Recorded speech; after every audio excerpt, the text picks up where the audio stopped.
Soruşurlar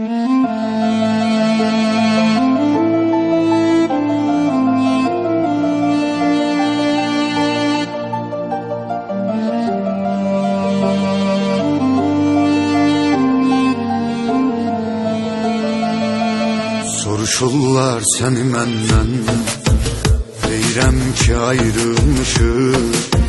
Sen menden, ben senden, ayrılıp ayrı kalmışıq. Sevgimiz bir nağılıydı, biri vardı biri yoktu. Unudulmazdı o günler, içinde hatire çoktu.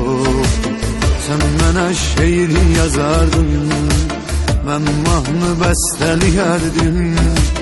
Körpə sevgimiz var idi, onu eşqlə bəliyərdim.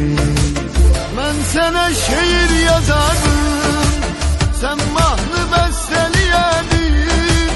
Körpə sevgimiz var idi, onu eşqlə bəliyərdim.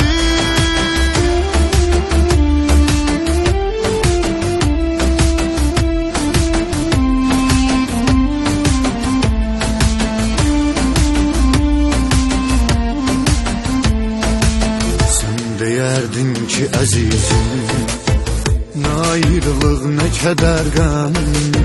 Mən deyərdim ki sevgilim, bağlıyam mən sənə möhkəm.